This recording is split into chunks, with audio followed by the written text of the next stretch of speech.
Welcome to High Tech with Grumpo, a show where I get high and talk about tech. First, I want to thank you guys. Holy crap, that's the most attention any of my videos has ever gotten in a short amount of time. I honestly thought that nobody would ever be interested in computer science or what I had to say, so the subscriber gain too has been insane, and I have to thank you guys because I really appreciate it. It's really cool.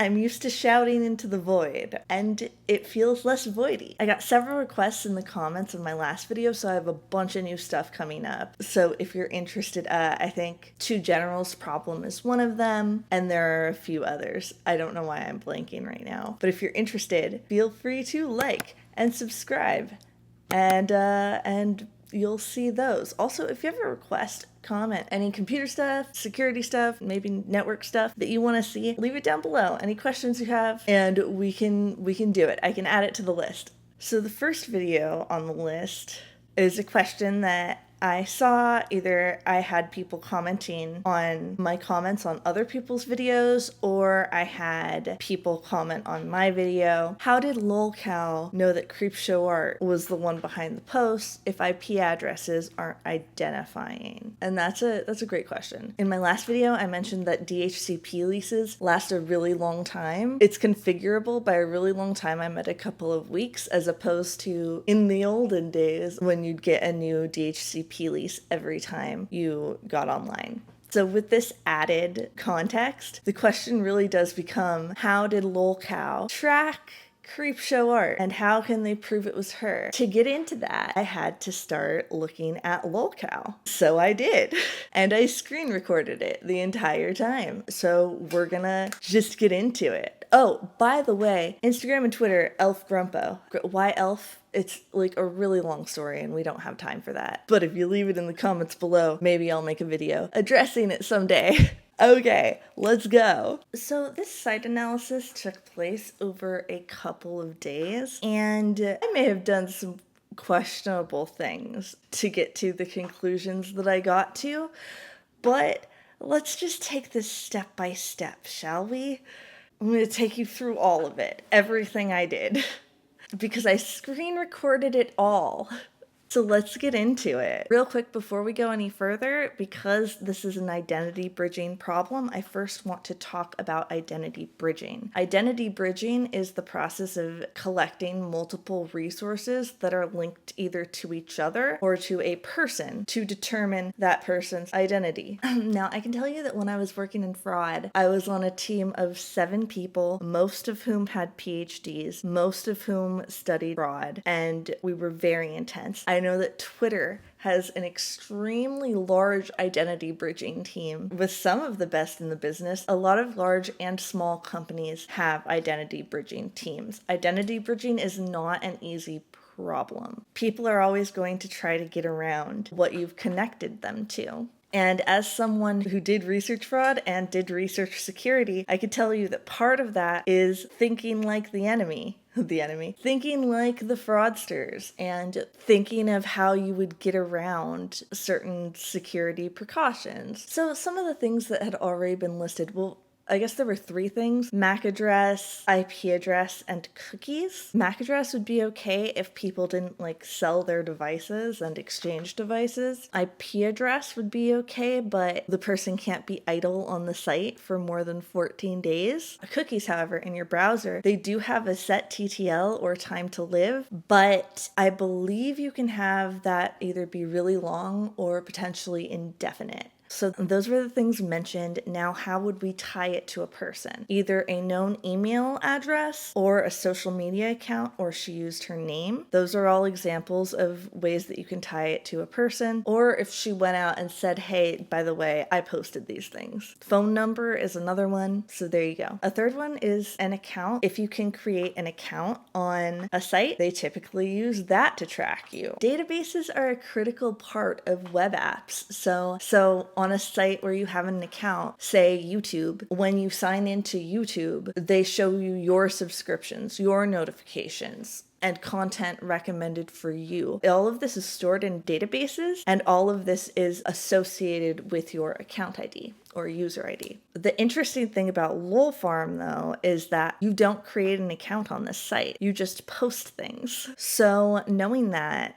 the question of how did they tie this all to one individual over several years becomes extremely interesting and challenging. A big guess was indefinite cookies, and I'll get to that. But with respect to IP addresses, during some of this, she was using various public Wi-Fi at various locations, I believe, unless I got her timeline wrong. I don't know too much about her, so I wouldn't know. But multiple devices, multiple IP addresses, no account. All of that implies that either they have indefinite cookies, they're full of crap, or there's a third ambiguous way that they're tracking you. So commentary channels mentioned this when they covered it, but lolcow has outed YouTubers for breaking the rules on their platform before, and these YouTubers have admitted to making the posts. Them being full of crap seems a little less likely. So it's either the cookies thing or the some other mysterious thing. Now let's keep that in mind as we get into the site analysis. First thing that I do when I'm curious about a company, an organization, anything with a website really, is I pull up my terminal and I type who is, and then either their IP address, if it's a random IP that I see, or their domain name. So in this case, I did who is lolcow.farm, and everything showed that it was redacted. All of the RN data, or American Registry for Internet Numbers, lots of internet numbers, guys. All that data had been redacted, but as you scroll up, you can get a couple of things. One of them is country, Panama. There are various services that will protect your RN data, and I believe one of the companies that does this is located in Panama, or has a location through Panama, or it's tunneled through Panama, something like that. So all I could really glean from these records was that the domain had been purchased from Donuts Inc. It was first leased in 2014 and it expires next year. That's not that much information, but it shows that they're extremely private. So I went into an incognito browser just in case it was a cookies thing and if I didn't want to delete all of my other cookies. And I navigated to lolcow.farm. Now, another thing I like to do when I do site analyses is get a feel for the site. I made this video to talk about identity bridging, so I wanted to look at what kind of data they collect, what do they post on the site, etc. How does that work? What is the login flow? What kind of information do you have to give up when you log in? Because if you need to use your name or an email address, those could be traced back to Shannon and we'd be good to go. So I was on the site and I was on the landing page and I found a note that I feel like sets the tone for the entire site. Like, if you have to put this as a disclaimer, what even is your site? I'm sorry, I feel pretty bad. But yeah, so there's this disclaimer here. It says, note, talking shit about you, calling you names, or screenshotting your social media pages is not stalking, it's not against the rules, and it's not illegal.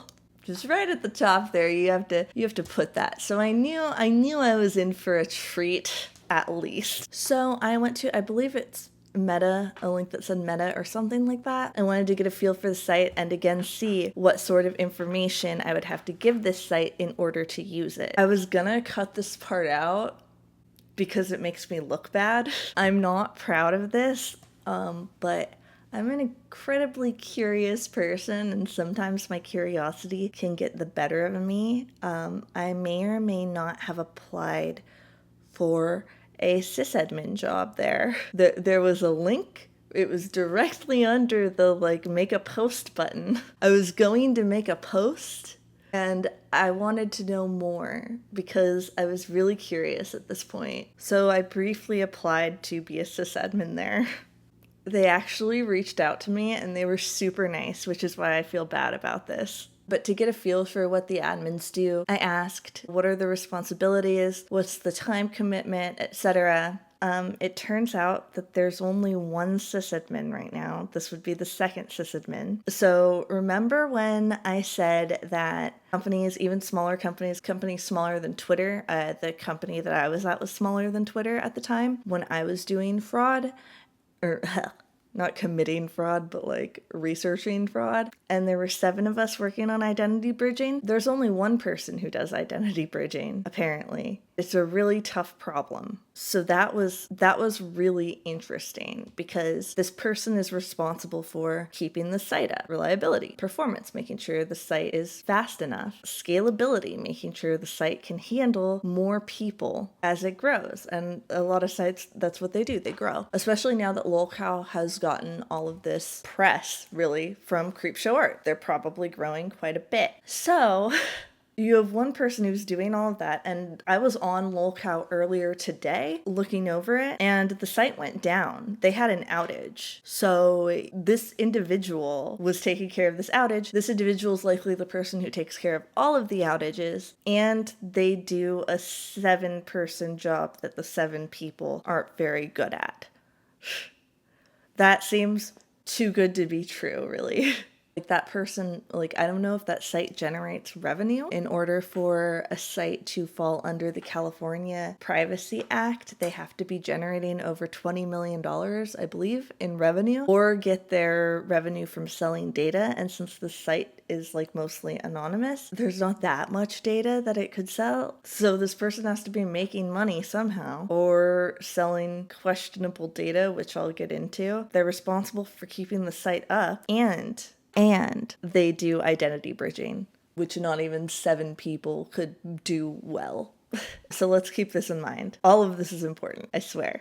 And note that on this 7-person multiple PhD team, where a bunch of people had experience in fraud, we didn't even take legal action on the people we pinpointed, because sometimes it's impossible to pinpoint bad actors, especially when you're not collecting that much data from them. But we were super careful with it, and it was still such a difficult problem because we wanted to train machine learning models on this so that we didn't have to go through and manually think about it. So the fact that this one individual is able to keep a site running and do this identity bridging work is something's definitely going on there. I found out what it is, but let's keep all of that in mind. And they're confident enough in this to out people, but like 7 people weren't confident enough in our identity bridging to even train a machine learning model, let alone out anybody or take legal action. Let's keep that in mind. So after applying to be the second sysadmin, I tried to submit a post. I noticed that the post form has fields for name and email, but they're not required, so you can just leave them blank and post whatever you want. So that doesn't necessarily trace your posts back to you as a person. And I also went back and looked at Shannon Creepshow's. I didn't see her name or emails associated with them from the name field. One thing that I did find interesting, though, the only things that are required are a photo, the content of the post, and a password for deleting the post. And this is where things got kind of interesting or potentially iffy. So if you want to tie the content back to somebody, there are a few things that you can do there with the post. You can look at the image, or you can examine the password. Now let's start with the password, shall we? It is a commonly known, widely known fact in cybersecurity that people typically reuse their passwords.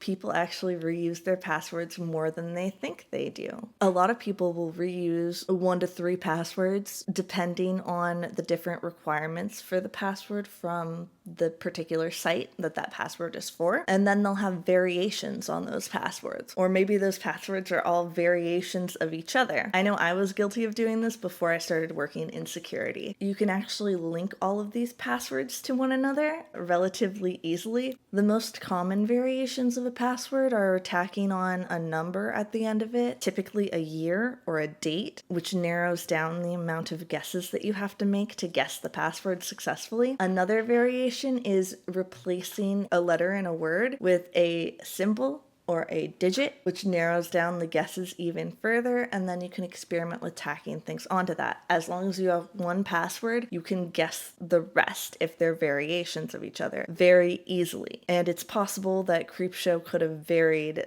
her password choices throughout the entirety of her posting on lolcow. The interesting thing about this is one way that it could be tied back to her definitively is through the password. The lolcow admin could have taken that password and tried it on her YouTube channel. If they get in, even if she has two-factor authentication turned on, they know that it's her. They could also try her known Twitter and her known Instagram accounts with these passwords. And that is one way that they could tie it back to her. Another way is through photo. And I'm actually going to take you guys through that right now. So the photo that I used was something that I downloaded off of lolcow's site. I used a PNG of a cow, their own photo.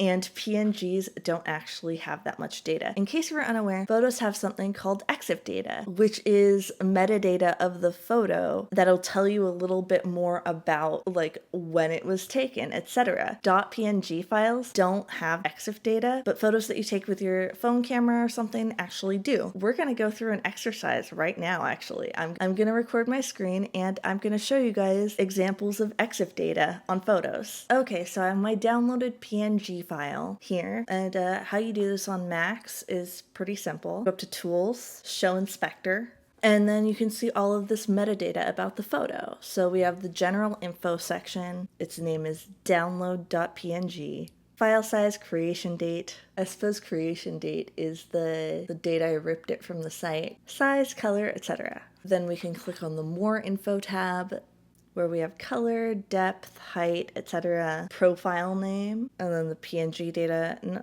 Not very interesting. It's a PNG. You can also have keywords attached to a photo or page type, author, date. This little thing right here. This doesn't have that, unfortunately. But let's check out this selfie that I took of myself. Now the first section is, same boring stuff. Then we get into more info, and we can get into the EXIF data. This stuff is pretty interesting. It'll say aperture, brightness, components configuration, like all of this metadata. It says that I took it with an iPhone 12 Pro Max, which I absolutely did. It even says that there's a face in it. So that's cool. But right next to that tab is GPS. And there it gives things like altitude above sea level, the direction in which it was taken, the latitude and longitude, and it shows a map of exactly where I am. So I'm not going to include any of that in the video, but try it on your own selfie. It's pretty cool. No keywords and no author. And then we can look at the TIFF, and it even shows the version of the software that I took this on. So if they really want to get somebody's location, they now have a way of doing that. By forcing people to upload photos, you can get their location. Now this might not always be included, like say in a screenshot, it probably won't be included. At least it's not included in any of the screenshots that I tested it on. I don't know if I'm wrong. Please somebody in the comments let me know, because I love learning. It even has speed, how fast I was going when the photo was taken. So you can cover like a range of distance from the photo being taken, because you have like the direction, you have speed, and then you have like a place on the map. You can really position somebody when they take a photo, which is insane. And you can do it precisely. Like this is a pin drop on the map. This is my exact location. If Shannon was off taking photos and posting them, that location could be consistent, and that could be something that could be used for identity bridging. So I made a post, somebody responded to it immaturely. My post wasn't relevant to anything, so it was immediately deleted. Then I posted again in a help forum and asked for help, and that was deleted, and they said I was trolling for keks. I don't even know what that means. I'm way too old. And I was, actually, so they were right. I was trolling, but I wasn't like just trolling to troll. I was testing out the site. I was watching the network activity using Chrome. If you right click and inspect something on a page, you can go over to the network tab, and then when you submit a post or something, you can watch the network activity happen. It's pretty cool. Anyways, I tried to ask a question and I got banned for 2 weeks, which I very easily evaded. Then the question on a bunch of people's minds, because I was asked this a few times, what about the cookies? Well, using that inspect tool, you can also see the cookies. They have a separate section for cookies. I looked at both of the cookies. One had a TTL of 1 day, the other had a TTL of 2 days. TTL stands for time to live. That means it will expire in 1 to 2 days. So if they're using cookies to track people, they're very short-lived cookies. And then you have the IP address. So you really need something else.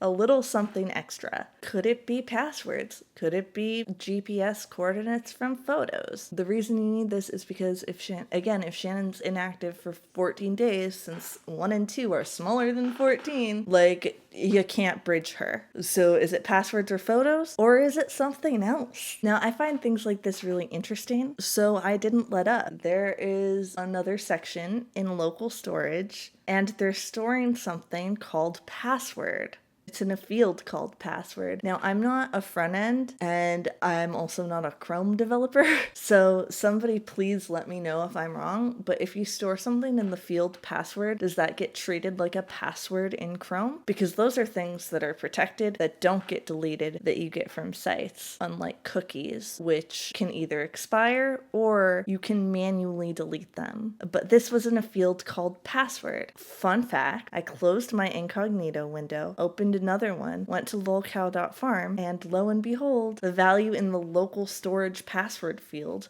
was different. Now, what does this mean? Well, local storage means they're storing it on your computer in Chrome, so that anytime you go to that site, if you post something, they can request that from Chrome. Chrome can give it to them, and they can track you, and it will never be deleted. So that is how they can track people without them knowing it. Now, if this password field means what I said it might, it very well might not mean that. But if it does mean that, then if you have password sharing turned on between multiple devices in Chrome, and Chrome is somebody's browser of choice, you can track, and I believe Safari has this too, but I haven't used Safari in ages. But yeah, you can track them across devices because it's in the browser, and the browser shares passwords across devices. I'm not a front end. I like front end is my weak spot, so like I don't really know that much when it comes to browsers and how passwords are handled in browsers. But let me know if you are, and let me know if that's right. Chrome does still sync a lot of things between browsers, so it might even sync that. It also syncs sessions and like open windows. I don't see why it would change the value of password. So yeah, let me know, because that's how you can sync it across multiple devices, multiple locations, multiple IP addresses. It'll never be cleared because if you try to clear your cookies, it's not a cookie, and nobody's looking for it, so it just lives there. So if not the post-deletion password, but like the password value, maybe they're just live in your browser forever and potentially could be shared across multiple devices. Again, I don't know. There's your identity bridge right there, and that is definitely something that a one-person team can do. That said, it being in the same browser, it being tracked like this, it still doesn't lead us definitively back to Shannon. Unless she was the author of one of the photos that she posted. I mean, that still doesn't quite prove it, but that's a stronger case. Or she used the same passwords for her post deletion as she did for her social media accounts, and they tested this. That's really the only way they can definitively tie it back to Shannon without Shannon just coming out and saying, hey, by the way, I made those posts. And before you get mad at me in the comments, this is a technical channel. This is a tech channel. We get into the technicals and not the drama here.